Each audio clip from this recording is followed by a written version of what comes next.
안녕하셨어요? 오늘은 우리가 이제 계시록 10장을 공부하려고 합니다.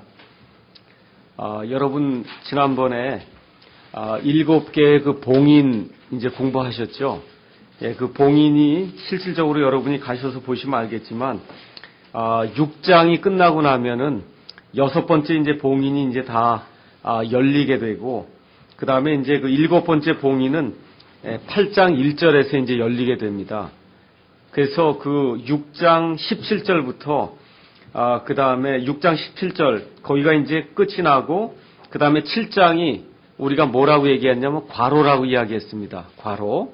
그래서 괄호 부분이 되고, 그 다음에 8장에 가서 이제 7째 봉인을 여는 이런 내용으로 이제 계시록이 구성이 되어 있다 이야기했는데, 우리가 이제 지난 시간에 8장하고 이제 9장을 살펴봤습니다. 그래서 8장에는 7개 그 나팔 중에 첫 번째, 두 번째, 세 번째, 네 번째 나팔이 울리는 그런 내용이 나오고, 9장에는 이제 세 가지 화, 그래서 5번째 나팔, 그 다음에 6번째 나팔이 이제 울리게 되고, 그래서 이제 9장 끝에 가게 되면 두 번째 화까지 이제 끝이 나고, 그 두 번째 화가 6번째 나팔 소리가 나는 거거든요.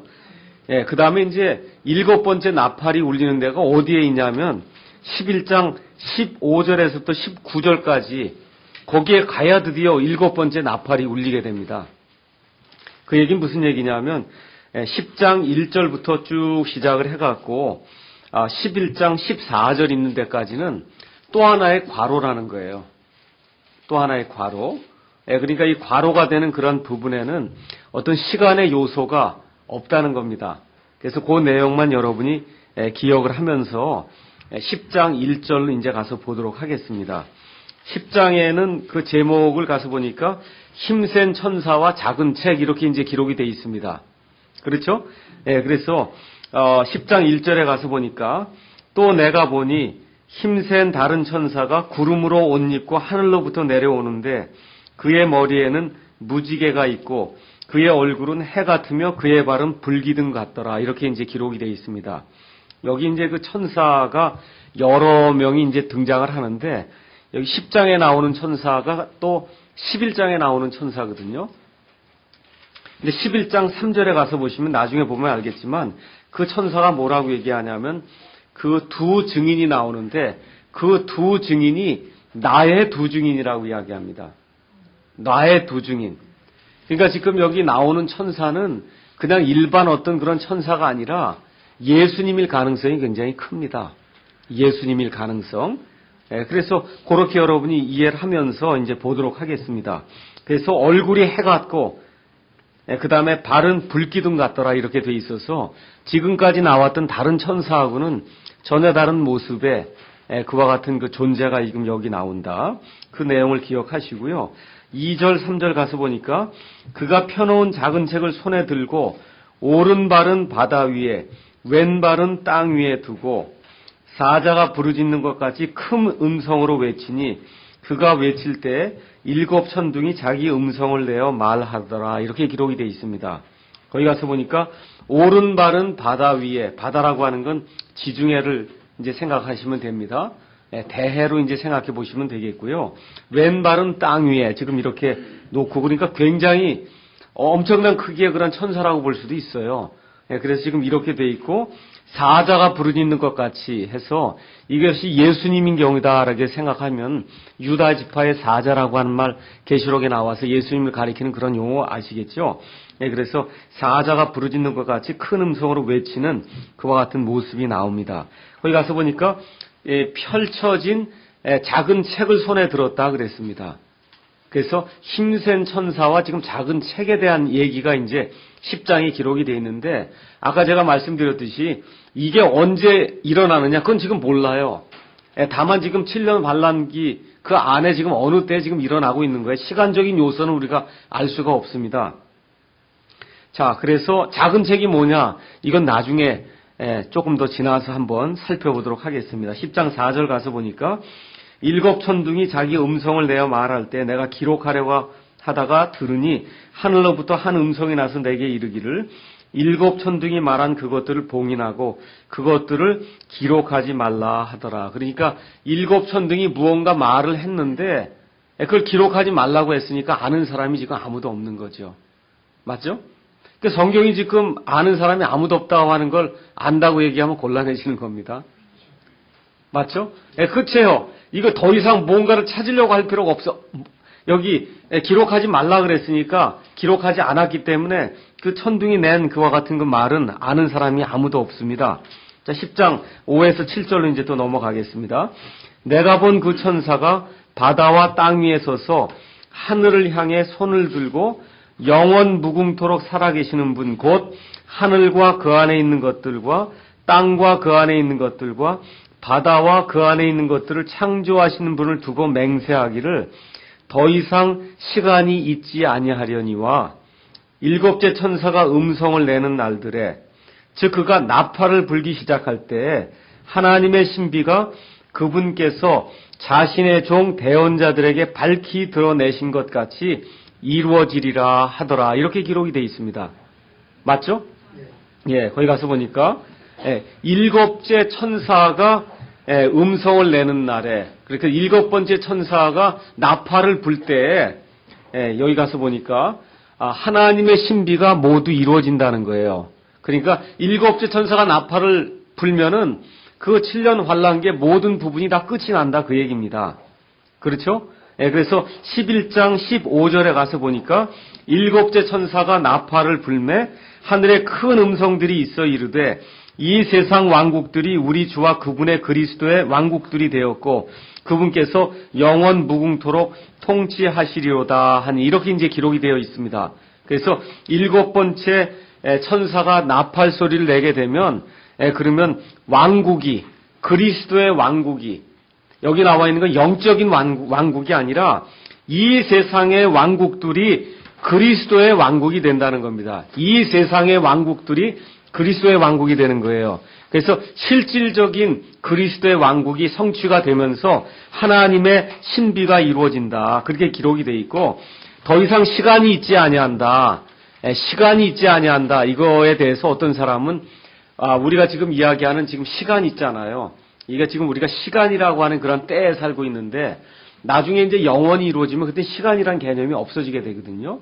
그래서 그와 같은 식으로 이해하시는 분도 있고 그러니까 일곱째 이 때가 이 일곱 번째 천사가 나팔을 불게 되면 그러면 영원히 이루어진다 이렇게 생각하는 분들도 있는데 여기에 조금 좀 문제가 있죠. 사실은 일곱째 천사가 나팔을 이제 불게 되면 7년 환란기가 끝이 나면 그 이후에 뭐가 이루어져요? 천년 왕국이 어디서 이루어집니까? 땅에서 이루어지기 때문에 그 천년 왕국은 아직도 시간이 존재하는 때거든요. 그렇죠? 그러니까 그렇게 해석하는 거에는 조금 무리가 있다는 거예요.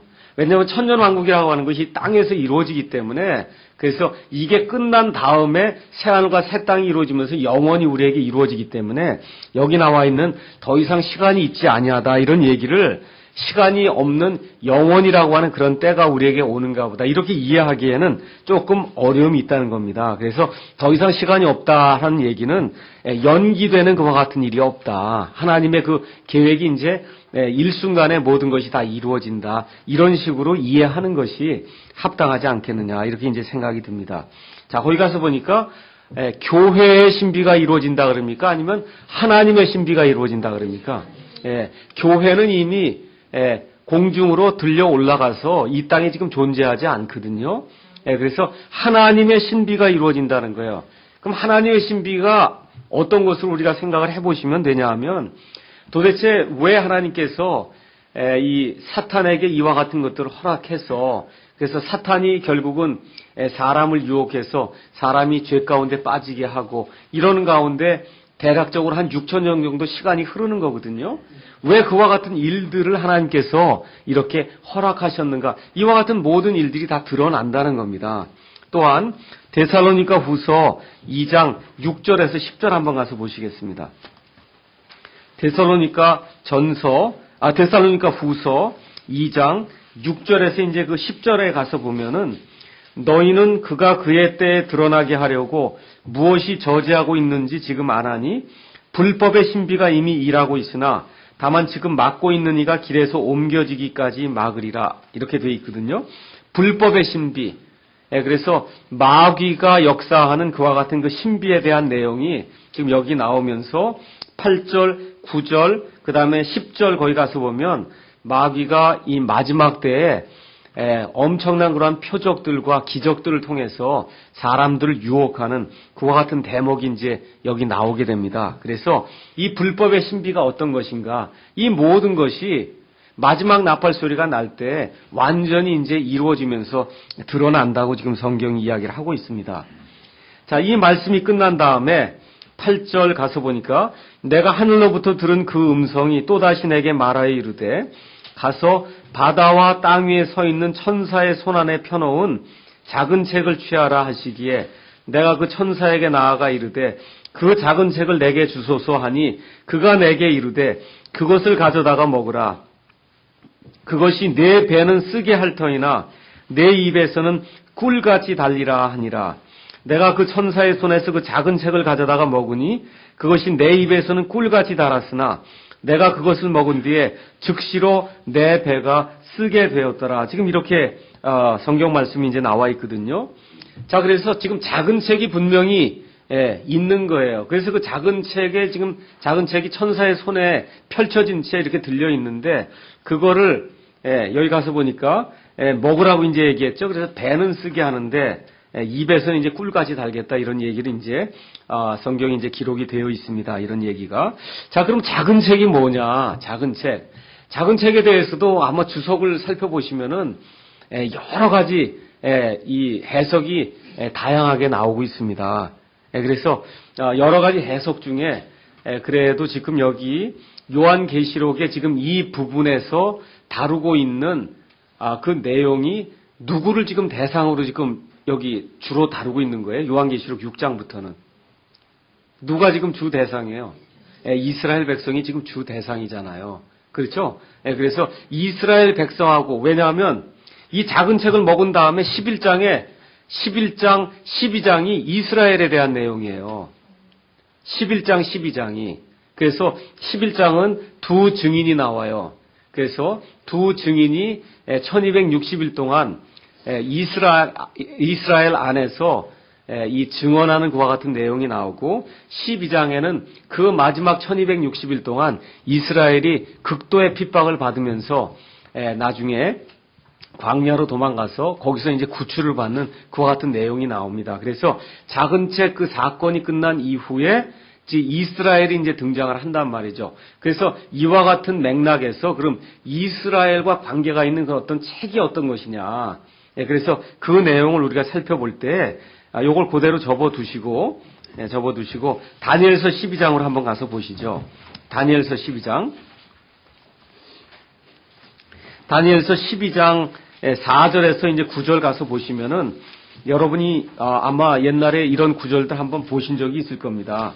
여기 이 12장 1절에 가서 보면 그때 내 백성의 자손들 위하여 일어서는 큰 통치자 미가엘이 일어날 것이요 해서 이스라엘 백성을 위해서 싸우는 통치자 미가엘, 천사장 미가엘 이야기가 이제 여기 나오고 고난의 때가 있으리니 그래서 유대인들이 엄청난 고난을 받는 얘기가 나오고 그것은 민족이 있은 이래로 그때까지 없었던 고난일 것이다.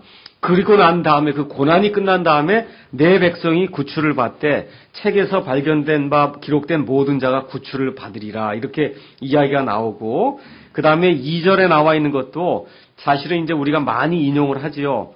땅의 티끌 가운데서 잠자는 자들 중에 많은 사람이 깨어나. 이게 뭘 얘기하는 거예요? 부활하는 거 이야기하잖아요. 부활. 그렇죠?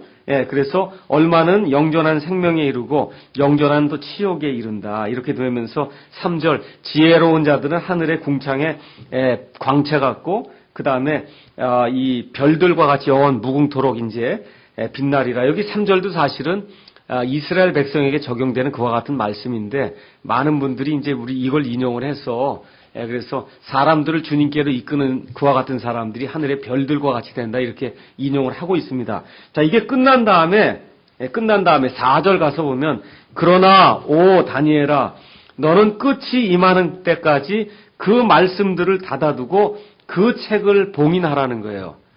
그러니까 지금 다니엘이 이렇게 무언가를 기록을 해서 이렇게 해둔 그와 같은 하나님의 말씀들을 담은 어떤 책이 있는데 그 책을 언제까지 봉인해 두라는 거예요. 끝이 임하는 때까지 봉인해 두라는 거예요. 그러니까 그 책은 언제 열리냐, 그 안에 내용이 언제 알려지게 되냐 하면 끝이 임하는 때에 알려진다는 겁니다. 맞죠? 그 책을 봉인하라는 거예요. 그 책을 봉인해 두라는 겁니다.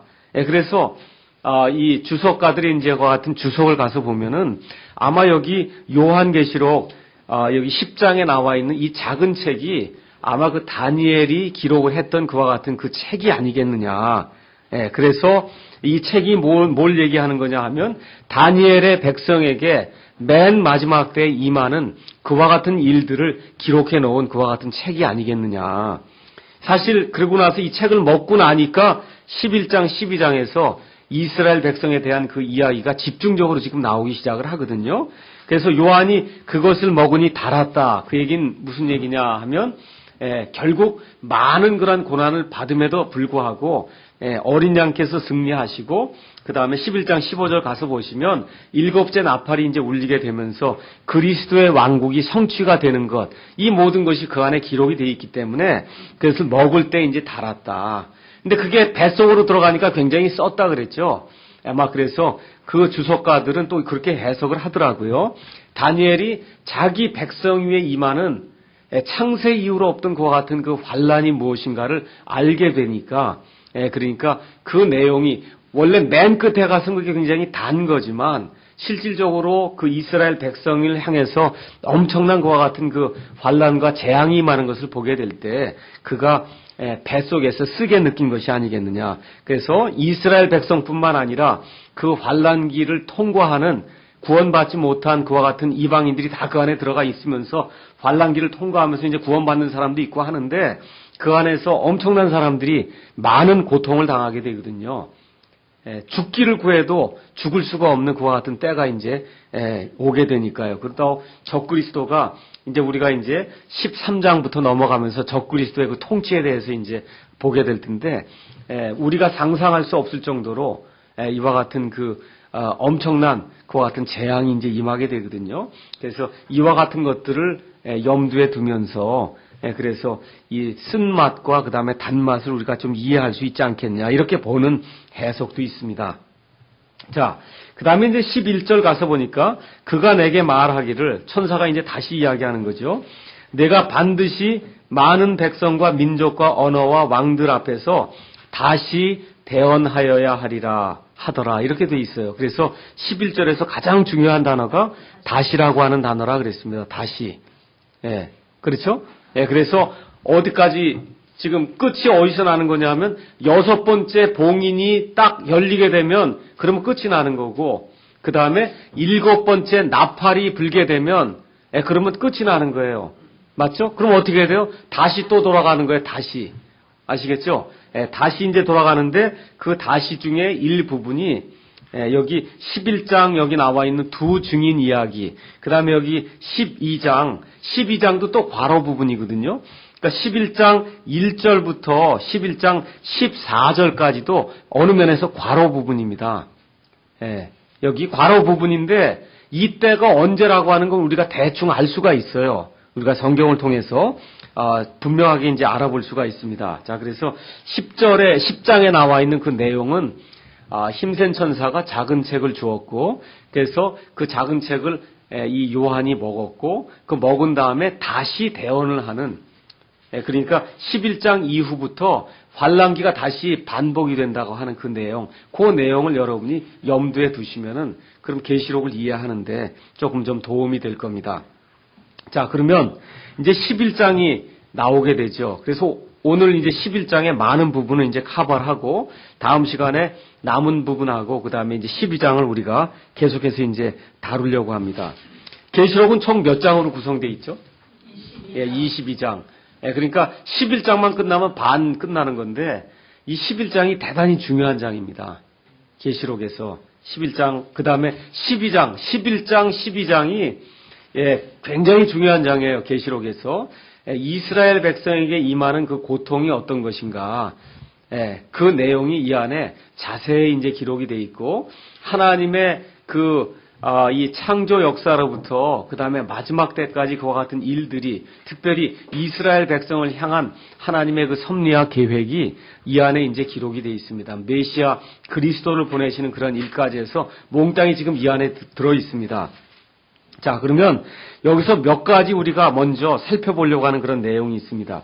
먼저 11장 1절 가서 보니까, 또 내가 막대기 같은 갈대를 받음에 그 천사가 서서 이르기를, 일어나, 그 천사는 그 힘센 천사 이야기하는 거예요. 한 발은 바다에 한 발은 땅에 두고 작은 책을 들고 있던 그 천사. 맞죠?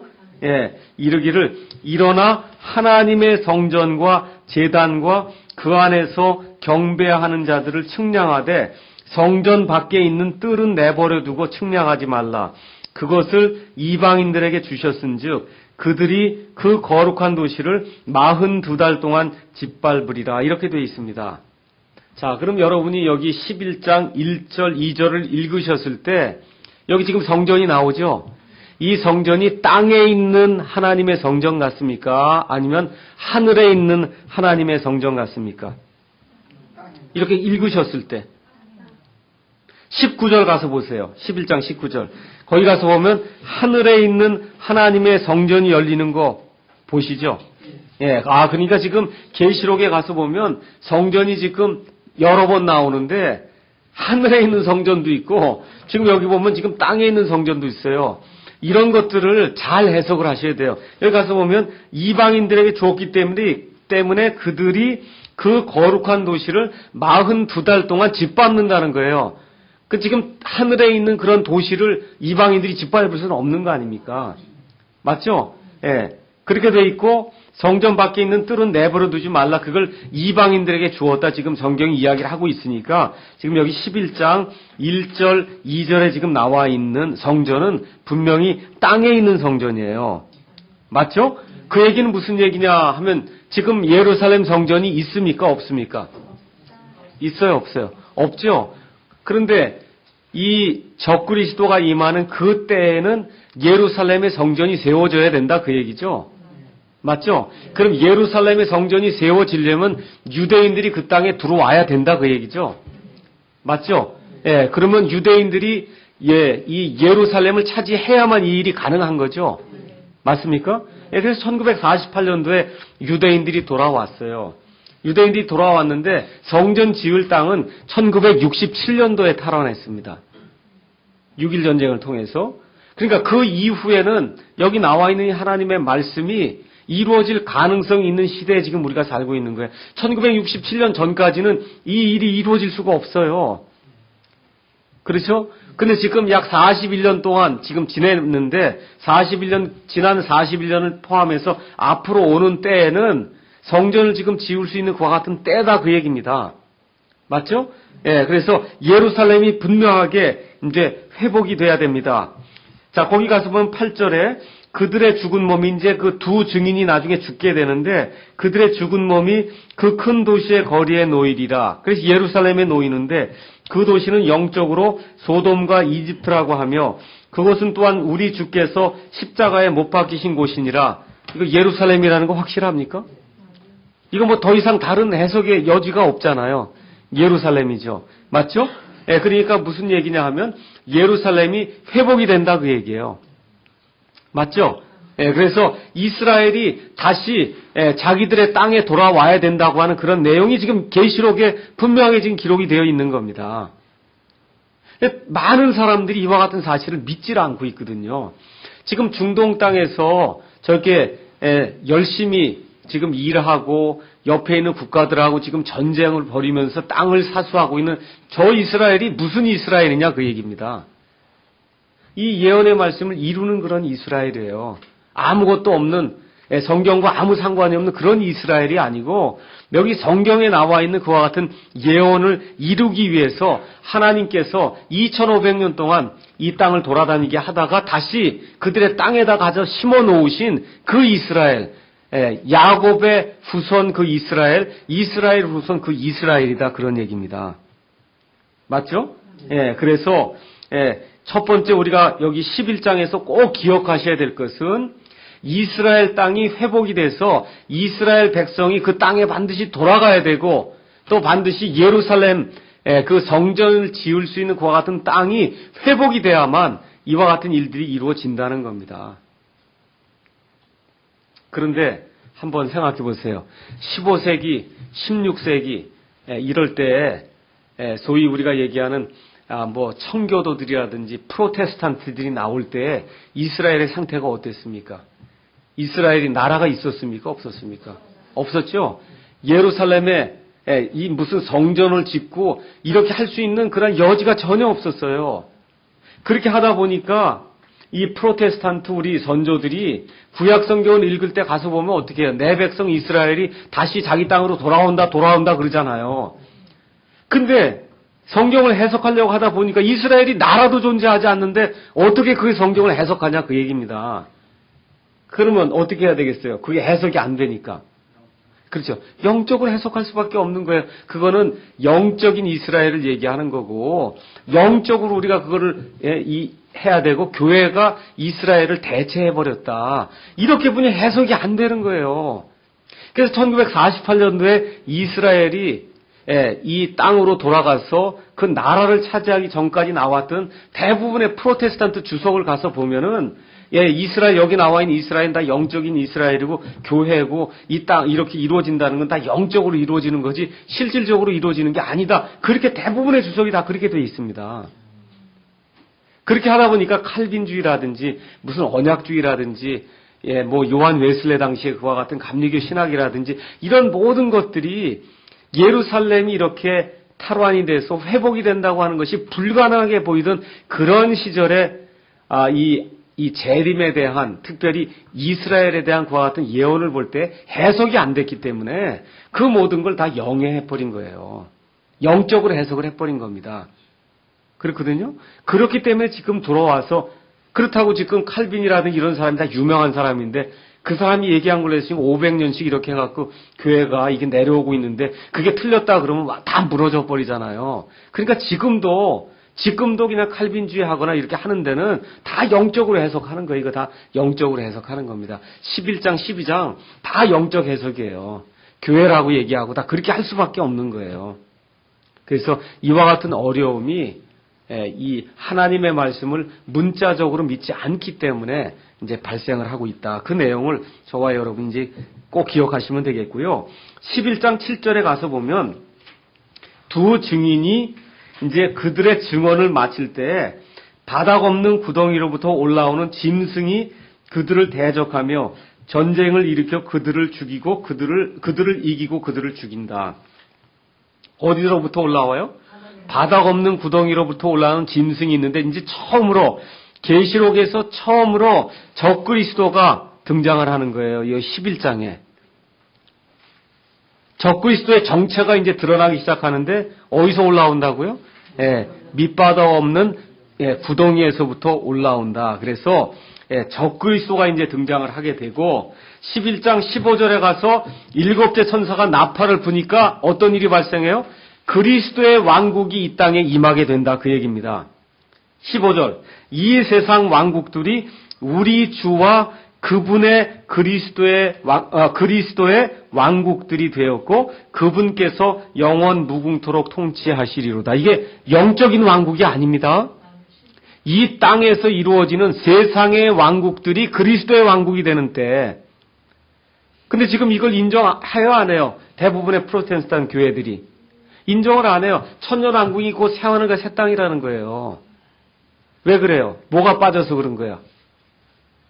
이스라엘이 없어져 버리기 때문에. 이스라엘이 없어져 버리잖아요. 그 프로테스탄트 신학에서는 이스라엘이 없잖아요. 로마 가톨릭 신학에도. 교회가 그걸 다 대체해 버렸기 때문에 천년왕국이라고 하는 거, 천년은 영원한 기간을 얘기하고 천년왕국이 곧 새하늘과 새 땅이라는 겁니다. 근데 그렇게 돼 있어요? 안 그래요? 계시록 그대로 읽으면. 안 그렇잖아요. 그래서 일곱째 나팔이 이제 울리게 되니까 천년왕국, 그리스도의 왕국이 이루어지고 그 이후에 19장, 20장에 가서 보면 그 천년이 끝난 이후에 그 다음에 새하늘과 새 땅이 이루어진다고 성경이 명백하게 기록하고 있지 않습니까? 그러니까 뭐가 지금 중요한 요소냐 하면 이스라엘이 중요한 요소라는 거예요. 근데 이걸 다 이스라엘 대체 신학으로 가르치다 보니까 그러니까 성경을 해석할 방법이 없게 된 거예요. 지구마석을 되돌리려고 하니까 뭐 칼빈주의다 뭐다 하는 그런 모든 신학 체계가 다 와르르 무너져 버리니까 되돌릴 수가 없는 거예요. 되돌릴 수가 없는 그런 상황 속에 이제 빠져서 계속해서 그 얘기만 하는 거예요. 이게 영적인 해석을 해야 된다. 영적으로 해석을 해야 된다. 이렇게 하게 되는 겁니다. 자, 그래서 계시록 11장에서는 예루살렘이 회복이 돼야 된다는 그런 내용이 나오고, 두 번째 이제 적그리스도가 이제 등장을 하게 되고, 세 번째 그리스도의 왕국이 이 땅에 이루어진다고 하는 그런 내용이 이 11장에 분명하게 지금 드러나 있는 겁니다. 자, 그러면 이제 한 절 한 절 가서 살펴보도록 하겠습니다. 그 11장 1절에 그 천사가 서서 이르기를 그렇게 얘기해서 그 천사는 누구냐 하면 10장에 나와 있는 힘센 그 천사입니다. 맞죠? 예. 그 다음에 여기 하나님의 성전은 땅에 있는 성전이지 하늘에 있는 성전이 아닙니다. 계시록 8장 한번 가서 잠깐 보세요. 계시록 8장 3절 가서 보니까 또 다른 천사가 금향로를 가지고 와서 제단 앞에 서고 많은 향을 받았으니 이것은 그가 그 향을 모든 성도들의 기도와 함께 그 왕좌 앞에 있던 금 제단 위에 드리려 합니다. 그 왕좌는 하늘에 있는 왕좌란 말이에요. 그렇죠? 그럼 여기 나와 있는 금향로, 여기 나와 있는 금 제단, 그렇죠? 4절 나와 있는 성도들의 기도와 함께 피어난 향이 이게 다 어디에서 이루어지는 거예요? 하늘에 있는 거예요. 그렇죠? 그래서 5절에 있는 그 제단도 마찬가지 다 하늘에 있는 거예요. 그 이게 하늘에 있는 그와 같은 성전 아니면 그러한 성막에 있는 그와 같은 이 기구들을 지금 이야기하고 있습니다. 그래서 이 8장에 나와 있는 거기 그 기구들은 하늘에서 있는 성전의 것이고, 그 다음에 11장 19절에 있는 거 하늘에 있는 하나님의 성전이 열리는 것이고, 근데 여기 11장 1절부터 나오는 것은 땅에 있는 성전이다. 자, 그래서 적그리스도가 다스리는 그와 같은 때에 땅의 성전이 지어진다는 겁니다. 한번 가서 데살로니가 후서 한번 보겠습니다. 데살로니가 후서 2장에 가서 보니까 2장 3절 아무도 어떤 방법으로든 너희를 속이지 못하게 하라. 먼저 떨어져 나가는 일이 일어나고 저 죄의 사람 곧 멸망의 아들이 드러나지 아니하면 그날이 이르지 아니하리라. 그는 대적하는 자요 하나님이라 불리거나 혹은 경배받는 모든 것 위로 자기를 높이는 자로서 하나님처럼 하나님의 성전에 앉아 자기가 하나님인 것을 스스로 보이느니라. 지금 마지막 때 적그리스도가 어디에 들어가야 된다는 거예요? 하나님의 성전에 들어가야지. 이거 교회입니까? 성전입니까? 그러니까 해석이 안 되니까 이거 다 교회로 번역하거든요. 해석을 그렇게 한다 그 얘기죠. 지금 있는 그대로 받으시면 마지막 환란기 때에 이스라엘의 예루살렘에 하나님의 성전이 분명히 쓰게 되고 그 하나님의 성전에 누가 들어가요? 적그리스도가 들어가서 자기를 보여 하나님이라 하는 때가 있다는 겁니다. 이와 같은 때 다니엘서 9장 27절에 있는 말씀을 가서 보시면은 뭐라고 기록되어 있냐면 그가 많은 사람과 한 일해 동안 언약을 확정하리니 그가 적그리스도예요. 한 일해 동안 7년 동안 그가 그 한 일의 한중간에 희생물과 봉헌물을 그치게 하며 희생과 봉헌물을 어디다 바치는 겁니까? 이스라엘 사람들이 성전에 갖다 바치잖아요. 근데 그걸 그치게 한단 말이에요. 또 가증한 것들로 뒤덮기 위하여 심지어 완전히 끝날 때까지 그것을 황폐하게 할 것이요 작정된 그것이 그 황폐한 곳에 쏟아지리라 하니라. 이렇게 이제 기록이 돼 있고 마태복음 24장 15절에 우리 예수님이 이 내용을 이렇게 이제 표현했습니다. 마태복음 24장 15절에 가서 보니까 그런즉 대언자 다니엘을 통해 말씀하신 바 황폐하게 하는 가증한 것이 거룩한 곳에 선 것을 너희가 보거든. 어디에서요? 거룩한 곳. 어디에요? 하나님의 성전이에요. 하나님의 성전. 그럼 뭐라고 기록이 돼 있어요? 누구든지 읽는 자는 깨달을지어다. 우리 예수 믿는 사람이든 아니면 이 환란기에 들어간 사람이든 유대인이든 할 거 없이 지금 이 시대에 사는 사람도 이거 읽으면은 하나님의 성전이 세워지고 거기에 적그리스도가 들어간다. 이런 내용을 알아서 깨달으라는 거예요. 맞죠? 지금 성경이 지금 그렇게 기록이 되어 있습니다. 자, 이렇게 이제 돼 있고 그 다음에 이 성전은 그러면 이 성전이 있은 다음에 그 다음에 또 성전이 또 하나가 생깁니다. 나중에 여러분 이것이 끝난 다음에 7년 환란기가 끝나면 그 다음에 또 하나 뭐가 이루어지냐면 천년왕국이 이루어지죠. 네, 천년왕국의 성전이 이거하고 또 다른 거예요. 성전이 또 하나가 세워집니다. 에스겔서 48장에 가서 보시면은 그러면 에스겔서 40장부터 시작해서 48장까지가 맨 마지막에 천년왕국 때 이루어질 그와 같은 내용을 다루고 있는데 그 천년왕국 때에 이스라엘 땅에 거기에 이 성전이 또 쓰게 됩니다. 그 성전 쓰는 내용이 에스겔서 48장 8절, 21절 이런 데 가서 보시면 성전이 서는 그와 같은 땅에 대한 내용이 그 안에 이제 기록이 되어 있습니다. 자, 그러니까 성전이 몇 차례로 성경을 따라서 이제 변천을 합니다. 제일 먼저 지은 것이 성막이었고, 그 다음에 솔로몬의 성전이 있었고, 그 다음에 이게 다 무너져 내린 다음에 또 무슨 성전이 있었어요? 바빌론에서 돌아온 사람들이 세운 스룹바벨 성전이 있었고, 예수님 당시에는 헤롯 성전이 있었고, 그것이 이제 완전히 없어진 다음에, 그 다음에 여기 환란기 때 돼서 이스라엘 백성이 짓는 그와 같은 성전이 하나가 있고, 맨 마지막으로 천년왕국 때에 이스라엘 백성이 짓는 그와 같은 성전이 있다는 겁니다. 또 뭐가 있어요? 하늘에 또 성전이 있고. 맞죠? 예, 그래서 성전이라고 하는 그런 단어가 이제 나오게 될 때에도 이게 뭘 의미하는 건가 우리가 이제 잘 살펴봐야 됩니다. 자, 그 다음에 11장 2절로 다시 한번 가서 보겠습니다. 성전 밖에 있는 뜰은 내버려 두고 측량하지 말라. 그래서 그게 이방인들의 뜰이에요. 그것을 이방인들에게 주셨은즉 그들이 그 거룩한 도시를 42달 동안 발로 짓밟으리라. 42달 동안. 42달이면 3년 반 맞습니까? 자, 그러면 여러분이 한번 생각해 보세요. 첫 3년 반이 있고 후반부 3년 반이 있다 그랬죠? 자, 그러면 이 여기 나와 있는 이 3년 반은 전반부 같아요? 후반부 같아요? 여러분이 지금까지 공부하신 걸로 봐서 후반부라는 거 이해가 되겠죠? 그렇죠? 첫 3년 반 동안에는 적그리스도가 이스라엘을 그래도 어느 정도 잘 대해준단 말이죠. 그런데 그 일의 한중간에 언약을 폐기한단 말이에요. 그렇죠? 그러고 나서부터 엄청난 환란이 이스라엘 백성에 임하게 된다 그 얘기죠. 그러니까 여기 나와 있는 42달 이렇게 보면 이건 후반부 42달 끝부분이 되겠구나. 그 내용을 금방 우리가 이제 이해할 수가 있을 것입니다. 자, 그래서 여기 가서 보면 예루살렘 성전에서 예배가 이제 다시 이루어진다고 하는 거 우리가 알 수가 있고 42달 동안 이방인들이 발로 여기를 짓밟는 내용이 있고요. 그럼 거룩한 도시가 뭐냐 이거예요. 거룩한 도시. 거룩한 도시 여기 이렇게 보면 뭔지 모르죠.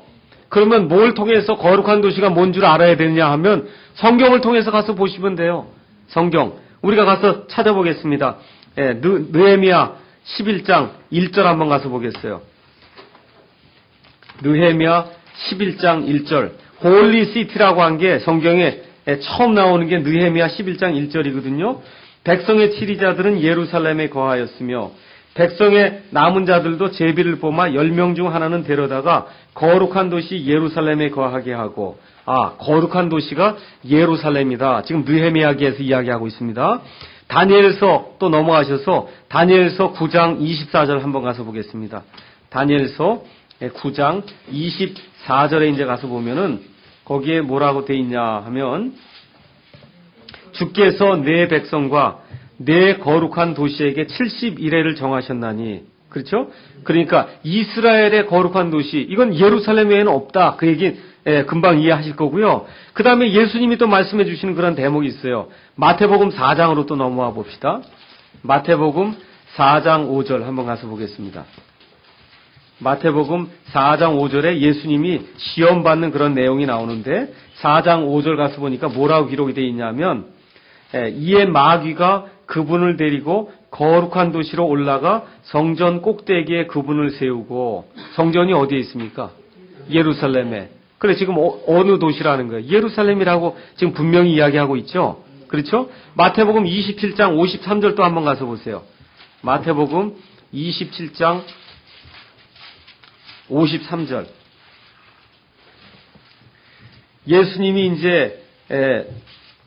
예수님이 돌아가실 때 53절 그분의 부활 후에 예수님이 돌아가실 때 무덤 문이 열리면서 많은 사람들이 부활했습니다. 예수님 부활 후에 그 사람들이 무덤 밖으로 나와서 거룩한 도시로 들어가 많은 사람에게 보이니라. 어디예요? 예루살렘이에요. 그래서 성경을 그냥 성경으로 해석하는 겁니다. 성경으로. 그 다음에 여기 11장 가서 보면 또 8절에, 계시록 8절에, 그들의 죽은 몸이 그 큰 도시의 거리에 놓이는데 그 도시는 뭐라 그래요? 예루살렘이라 그러잖아요. 예수님이 십자가에 못 박혀 죽으신 데다라고 성경이 분명히 얘기하지 않습니까? 그러니까 다른 해석이 필요가 없어요. 성경에 나와 있는 그 단어를 그냥 성경으로 찾아보시면 그 단어가 예루살렘이라고 하는 것을 우리가 이제 금방 알 수가 있습니다.